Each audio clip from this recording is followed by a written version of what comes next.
ഗായത്രി ദേവി എൻ്റെ അമ്മയുടെ ഒരു അടിപൊളി എപ്പിസോഡ് തന്നെയായിരിക്കും നാളെ. നല്ലൊരു പ്രൊമോ വന്നേക്കുന്നത്. കുറച്ച് ദിവസമായിട്ട് എല്ലാവരും കാണാൻ കാത്തിരുന്ന പ്രൊമോ ആണ്.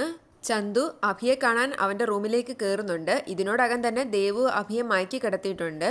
ചന്തുവിൻ്റെ കൂടെ ദേവരാജനും മുറിയിലേക്ക് വരുന്നുണ്ട്. ചന്തുവിന് പല സംശയങ്ങളും തോന്നുന്നുണ്ട്.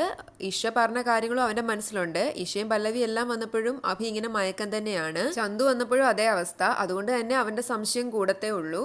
ആ മുറിയിൽ നിന്ന് ചന്തു ഇറങ്ങിപ്പോയി വീണ്ടും മുറിയിലേക്ക് കയറി വരുമ്പോഴാണോ എന്നറിയില്ല, ദേവബാല അഭിയെ മയക്കി കടത്തുന്ന ആ മരുന്നുണ്ടല്ലോ അത് കയ്യിൽ വെച്ച് ഒളിപ്പിക്കാൻ ശ്രമിക്കുന്നത് ചന്തു കാണുന്നുണ്ട്. അലമാരയിൽ നിന്ന് ചന്തു ആ മരുന്നും പഞ്ഞിയും എടുക്കുന്നുമുണ്ട്. ദേവബാലയ്ക്ക് ആകെ അങ്ങ് ടെൻഷനാവും. ദേവരാജനും അങ്ങനെ തന്നെയാണ്. ചന്തു ദേവരാജനോട് പറയുന്നുണ്ട്, എന്തൊക്കെയോ കുഴപ്പമുണ്ടല്ലോ മാഷേ. ഞാൻ പറഞ്ഞു പോലീസ് ഓഫീസറായിട്ടല്ല ഞാൻ ഇങ്ങോട്ട് വന്നതെന്ന്. എന്നാൽ പോലീസ് ഓഫീസറായിട്ട് മാറാനും എനിക്കധികം സമയമൊന്നും വേണ്ട. ആ മരുന്നുമായിട്ട് ചന്തു പോകാൻ തുടങ്ങുമ്പോൾ ദേവ് പുറകെ ചെന്ന് അത് വാങ്ങാൻ ശ്രമിക്കുന്നുണ്ട്. അവളുടെ വർത്തമാനത്തിൽ നിന്നും ചന്തുവിന് മനസ്സിലാവും അത് കണ്ണം വൈദ്യം കൊടുത്താന്ന്. ദേവ് മിക്കപ്പോഴും പറഞ്ഞു കാണുമായിരിക്കും അഭിക്കുള്ള എന്തെങ്കിലും മരുന്നാന്ന്. ചന്തു ചോദിക്കും, അപ്പം കണ്ണം വൈദ്യനാണ് ഇത് തന്നതല്ലേ?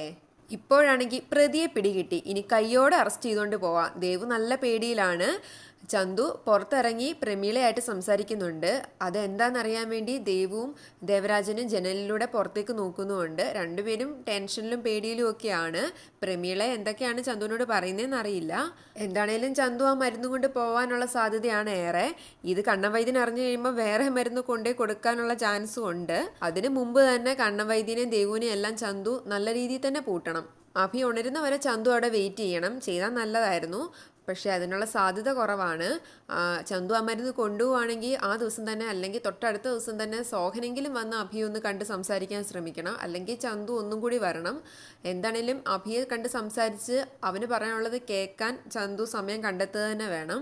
ഇന്നത്തെ എപ്പിസോഡിൽ ദേവരാജൻ്റെ ഓരോ ഡയലോഗും കേൾക്കുമ്പോഴും അഭി ദേവുവിനെ സ്നേഹിച്ച് അത് കഴിഞ്ഞ് ഇഷയുടെ പുറകെ പോയ പോലെയാണ്. ഗായത്രി ദേവിയുടെ ഭാഗം ഇനി എന്താവുമെന്ന് പിടികിട്ടുന്നില്ല. മിക്കപ്പോഴും ജയരാമൻ ഗായത്രിയെ അയാളുടെ കൂടെ തന്നെ കൂട്ടുമായിരിക്കും.